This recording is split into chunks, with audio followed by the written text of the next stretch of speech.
వికారాబాద్ జిల్లా దోమ మండలం దర్శంపల్లి అనుబంధ గ్రామం అనంతరెడ్డిపల్లి గ్రామాల్లో భూసేకరణ ప్రజాభిప్రాయ సేకరణ కార్యక్రమంలో వ్యవసాయ రైతులతో ముఖాముఖి ఏర్పాటు చేశారు. ఆర్డీఓ వాసుచంద్ర 5 గ్రామాల్లో కలిపి పట్టా భూమి 209, ప్రభుత్వ భూమి 96, 5 గ్రామాల్లో కలిపి మొత్తం భూమి 305 ఎకరాల భూమి ఇండస్ట్రియల్ పార్క్ కోసం రైతుల అభిప్రాయం సేకరించింది. 133 పట్టా రైతులు, 37 మంది అసైన్ రైతులు ఉన్నారు. అందులో భాగంగా అనంతరెడ్డిపల్లి గ్రామంలో భూమి కోల్పోతున్న రైతులతో ప్రజాభిప్రాయ సేకరణ కార్యక్రమాన్ని పోలీస్ భారీ బందోబస్తును నిర్వహించారు. కొంతమంది రైతులు మాట్లాడుతూ తమ భూములు కోల్పోతే ఉపాధి కోల్పోయి బతుకు భారమైపోతుందని, ఈ తరుణంలో కోల్పోతున్న పట్టాభూములకు ప్రత్యామ్నాయంగా మార్గం చూపించాలన్నారు. కొందరు ప్రాణాలైనా వదిలేస్తాం, భూమిని మాత్రం వదలమని గంటాపదంగా ఆవేదనతో వ్యక్తం చేశారు. భూసేకరణకు కావాల్సిన పత్రాలను చూపించకుండా, ఎలా ఏ కంపెనీలు పెడతారో చెప్పకుండా ఇండస్ట్రియల్ ఏర్పాటు చేస్తున్నారని సమాచారం ఇవ్వకుండా భూసేకరణ చేయడం వెంటనే కొంతమంది రైతులు తెలంగాణ ఇండస్ట్రియల్ ఇన్ఫ్రాస్ట్రక్చర్ కార్పొరేషన్ అధికారులను ప్రజాభిప్రాయ సేకరణ చేసి ఎందుకు వచ్చిన ఆర్డీఓను నిలదీశారు. భూమి నష్టపోతున్న ప్రతి రైతుకు నష్టపరిహారంగా డబ్బులు ఇప్పిస్తామని, ఎంత డబ్బులు కావాలో చెప్పాలని రైతులను ఆర్డీఓ అడిగారు. ఈ విషయం ప్రభుత్వం దృష్టికి తీసుకుని వెళ్తామన్నారు. ఎంత ఎక్స్టెంట్ ఏ ఇండస్ట్రీ చేయాలనేది మొత్తం ల్యాండ్ అక్విజిషన్ ప్రాసెస్ అయిపోయినాక ఈ ల్యాండ్ కంపాటబిలిటీ, వెరాజ్ ఈ పొల్యూషన్ అనే పార్ట్ అంటున్నారు కదా, ఇది మీరు యాజ్ అ ఇండస్ట్రీ వీళ్ళకు అంటే నేను వాళ్ళ సబ్జెక్ట్ మీరు చెప్పండి. లేకపోతే మీరు ఇచ్చే పైసలు ఏంటికి సరిపోతారు చెప్తున్నా. ఇప్పుడు ఇద్దరు కూతురు మ్యారేజ్ చేయను. ఇప్పుడు ఈ పరిస్థితుల్లో నీకు ఏ పరిస్థితి లేదు. ఉన్న భూమి మీతోటి పరిస్థితులు చేయలేను. ఆ పరిస్థితి ఉన్న భూమి అయితే పోయినాక నేనేం చేస్తున్నా, 15 సంవత్సరాలు అయితే 10 రూపాయల కూలి పని చేయాలి. ఇప్పటికి ఇట్లే కూలి పని చేస్తున్నా. 9 వరకు ఉదయం పొద్దుగాల 9 గంటలకు వెళ్ళి రాత్రి 9 గంటల వరకు కష్టం చేయలే. చేసి ఉన్న 2 ఎకరాలున్నారా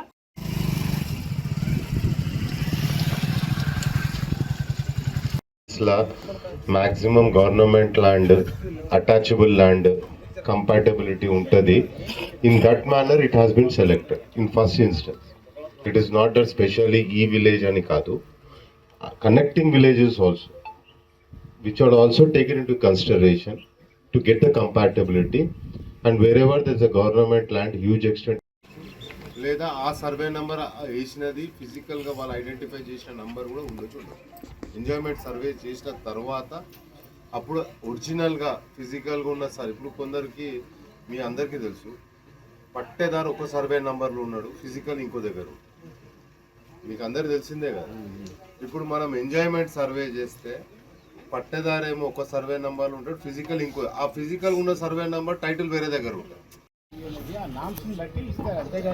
చెప్పండి సార్, అది పెద్ద ప్రభావిత కాదు కదా. మేము ఇప్పుడు లేఅవుట్ అప్రూవల్ వెళ్ళేటప్పుడు ఎన్విరాన్మెంట్ క్లియరెన్స్ తీసుకుంటాం. ఆ దాంట్లో మొత్తం అన్ని ఈ నామ్స్ అన్ని ఉంటాయి. ఆ నామ్స్కి ఎవరైతే సాటిస్ఫై అవుతారో వాళ్ళకే పర్మిషన్ వస్తుంది, అంతేగాని ప్రతి ఒక్కరికి పర్మిషన్ కాదండి. For your kind information, it takes 20 years of process. Take it grant.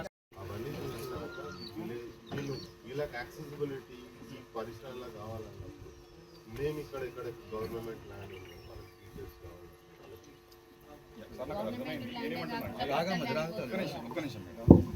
10 ఎకరాలు నోటిఫై చేసి ఎగ్జాంపుల్ అనుకుందాం.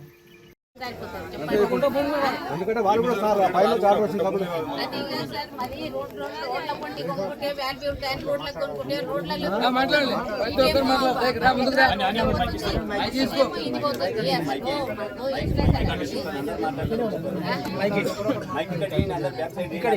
రికార్డు విల్ షో దట్ ఎక్కడ చెప్పాలి అక్కడ చెప్పుకుంటాం.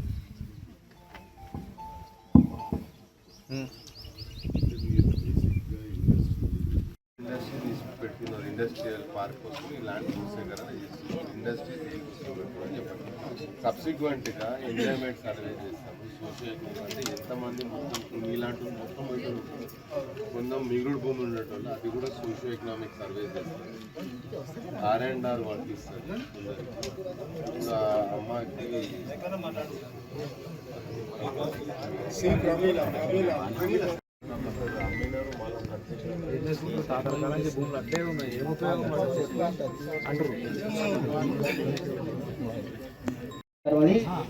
మీదిగడ్డ వెంకటాయింది 146 సర్వే నెంబర్లో మాది మొత్తము మా తాత పేరు నుంచి 15 ఎకరాలు, మా నాయన పేరు మీద ఒక 5 ఎకరాలు. ఎవరైనా అడిగిందా ఇండియన్ అడిగిందా మిమ్మల్ని ఎవరైనా ఇండస్ట్రీస్ పెడతామంటారు. Show me how many are received, ఎన్ని తీసుకున్నాము, ఎవరు ఇండస్ట్రీ పెడితే నాకు చూపించండి. ల్యాండ్ అక్విజిషన్ మొత్తం 20 లక్షలు గుంజేసుకొని మా రోడ్ల మీద మమ్మల్ని మీ దగ్గర స్పెసిఫిక్ ప్రపోజల్ లేదు. ఏ ఇండస్ట్రీ పెడితే చెప్పండి, చూపించండి. మాకు ఎన్ని ఏళ్ళు పెడతారు నాకు చూపించు. ఎప్పుడో జరిగే దాని గురించి భూములు తీసుకుంటే పెట్టుకున్నాం మీకు పొద్దు ఆ భూమి కోసం మా జీవన ఆధారమే భూమి, మా బ్రతికే భూమి. మాకు వ్యవసాయం తప్పితే వేరే విషయం మనం ఏం చేయలేము. రైతు రాజు చేస్తామన్నారు, రైతుని అన్యాయం చేసినటువంటి కార్యక్రమం చేస్తుంది సార్. ఇది పద్ధతి కాదు సార్. మాకు ఎటువంటి మా భూములు ఉంటేనే చాలా సంతోషం. మాకు మా జీవన ఉపాధి మా భూమి. దీని తప్ప మా భూములకి ఇవి నోటిఫికేషన్ ఎందుకైనా రద్దు చేస్తే మీకు అందరికీ 1000 కోట్ల శరణార్థి సార్ మీకు చెప్తున్నాం మేము. ఈరోజు దీనివల్ల డెవలప్మెంట్ అవుతుంది మీరు అంటున్నారు, రేపు పొల్యూషన్ ఖచ్చితంగా అవుతుంది. రేపు మా పుట్టే పిల్లలు కూడా ఇప్పుడు మా భూములు ఇచ్చి పెడితే రేపు పొద్దుగాల మా పిల్లలు కనీసం ఒక పిల్లలు కూడా ఇయ్యారు సార్. మీరు భూమి లేని గాడిదలు అంటారు. మేము భూమి వ్యవసాయం తప్ప వేరేం చేయలేము. మేము మా జీవితమే మాకు ముఖ్యం భూమి. మా పిల్లలు మాకు రేపు పొద్దుగాల పిల్లలు పెళ్లి చేయాలనుకున్నా మాకు భూమి ఉందా లేదరా అంటారు. ఆ నాడు లేకపోతే మా పిల్లలు కూడా ఇయ్యారు సార్. ఈ సమస్య అట్లుంది.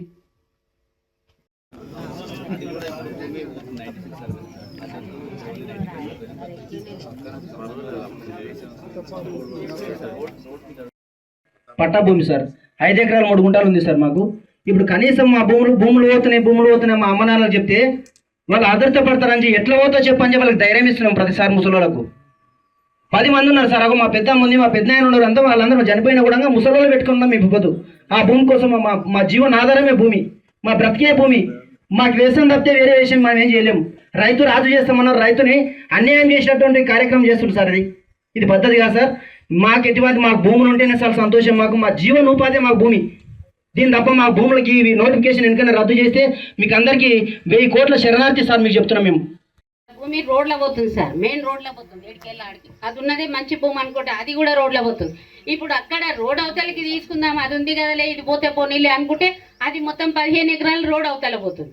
20 ఎకరాలు సార్ చాలా కష్టపడి కండక్టర్ 250 రూపాయల జీతం నుండి చేసిండు మా భర్త.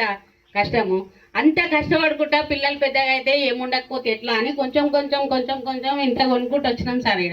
ఇప్పుడు రిటైర్మెంట్ అయినాక మీరు మొత్తం మొన్ననే రిటైర్మెంట్ అయింది, ఉన్న భూమి లాగేసుకుంటుంటే మా పరిస్థితి ఏంటి సార్? మేము ఏమి ఇచ్చుకోవాలి మా పిల్లలకు కానీ ఏమి అలా చెప్పండి సార్. మా పరిస్థితి కూడా అర్థం చేసుకోవాలి కదా. ఏదో ఒక సైడ్ పోతుంది, ఒక ల్యాండ్ పోతుంది, ఒక 5 ఎకరాలు పోతుంది అంటే ఏమో పోనీలే అన్నట్టు పూకుంటుంటివి. మీరు ఇచ్చే ఈఎంఐకి ఏం సరిపోతుంది సార్? 1 ఎకరా పైసలు కావు మీరు ఇచ్చేది. మరి ఇప్పుడు మేము ఇప్పుడు 2 కోట్లకి ఎకరా అంటే మేము కొన్నమే మొన్న 50 లక్షలు పెట్టి కొన్నాం. మెయిన్ రోడ్కు 50 లక్షలు 5 ఏళ్ళ కింద కొన్నాం. అది కూడా ఇప్పుడు మీరు ఇచ్చేది 20,000 30 లక్షల్లో ఇస్తే అంటే మాకేమిటికైతే సార్? చాలా కష్టపడి బండి మీద వచ్చి ఒక్కొక్క రోజు వానలు కూడా తడుచుకుంటా, ఎండలు కూడా ఎండుకుంటా, రోడ్లు బాగాలేకుంటా కూడా కచ్చా రోడ్లో కూడా కష్టపడి వచ్చి ఇంత కొంచెం ఇక్కడ కొనుక్కొని ఇంత దూరం ఉంచుకుంటే అది ఇంత దూరం ఒక అద్దె కోడి పిల్లలాగా కొట్టుకొని పోతుంటే మా పరిస్థితి ఏంటి సార్? అర్థం చేసుకోవాలి కదా మీరు కూడా. మొత్తం తీసుకుపోతుంటే ఎట్లుంటుంది సార్? ఒక సైడ్ మిగులుతుంది, ఒక సైడ్ పోతే పోనీ. రోడ్డు ఈ ఊర్లోకి వెళ్ళే పోవాలి, మళ్ళీ కంపెనీకి కూడా ఈ ఊరి కిందకి వెళ్ళే భూములు పోవాలంటే ఎట్లా సార్? అసైన్మెంట్ భూములు చాలా ఉన్నాయి సార్. ఇప్పుడు భూమి ఇస్తా అంటే చెప్పండి సార్, ఏడన్నా ఇవ్వండి తీసుకుంటాం. దాన్ని ఏమో ఖర్చు కట్టియండి, ఏడన్నా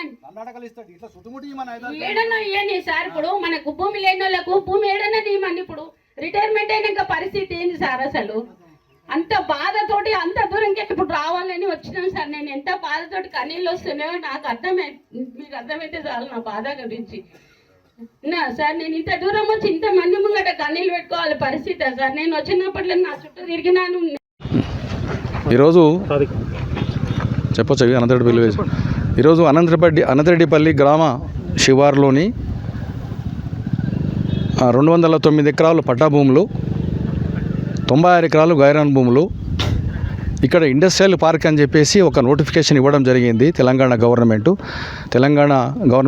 ఇండస్ట్రియల్ డెవలప్మెంట్ కార్పొరేషన్ వాళ్ళు నోటిఫికేషన్ ఇచ్చి ఈరోజు ఆర్డీఓ గారి సమక్షంలో తహసీల్దార్ గారు అదేవిధంగా ఇండస్ట్రియల్ కార్పొరేషన్ సంబంధించినటువంటి ప్రతినిధి ఈరోజు పబ్లిక్ హియరింగ్ పెట్టడం జరిగింది. ఈ పబ్లిక్ హియరింగ్కి ఎవరైతే భూములు పోతున్నాయో పట్టాదారులందరూ కూడా ఈ సమావేశానికి హాజరు కావడం జరిగింది. మేము ఒకటే మన్నవించినాము, ఇండస్ట్రియల్ కార్పొరేషన్ వాళ్ళు ఈ భూములు ఎందుకు కోసం తీసుకుంటున్నారు? మీ నోటిఫికేషన్ పబ్లిక్ పర్పస్ అంటున్నారు. పబ్లిక్ పర్పస్ అంటే ఏంది? ఏం పరిశ్రమ పెట్టబోతున్నావు? నీ గవర్నమెంట్ దగ్గర స్పష్టత లేకుండా నువ్వు ఎట్లా భూములు గుంజుకుంటావు? నువ్వు ఎప్పుడు చేస్తావు? నీ దగ్గర ఏమైనా ఇండెంట్లు ఉన్నాయా? ఏమన్నా ఏ ఫ్యాక్టరీ పెడతా అని లేదు కదా. అందులో భాగంగానే ఇండస్ట్రియల్ కార్పొరేషన్ వాళ్ళు ఏమంటారంటే ఎలాంటి కాలుష్యం లేనటువంటి కంపెనీలే పెడతామంటున్నావు. మరి ఆ కంపెనీలు ఏదో మాకు వివరించు. నీకు సీక్రెట్ ఎందుకు? ఈ గోప్యత ఎందుకు? ప్రభుత్వం అన్న తర్వాత డెఫినెట్గా ప్రజల ముందు ప్రజల భూములు తీసుకుంటున్నప్పుడు నీవు ఏమేమి పరిశ్రమలు పెట్టబోతున్నావు చాలా స్పష్టంగా చేయాల్సిన అవసరం ఉంది. కానీ ఇక్కడ స్పష్టత రాలేదు. ఏం పెడతారు అంటే పరిశ్రమలు మేమైతే పొల్యూషన్ లేనటువంటి కాలుష్యం లేనటువంటి పరిశ్రమలు పెడతా అంటున్నాం. అది క్లారిటీ లేదు.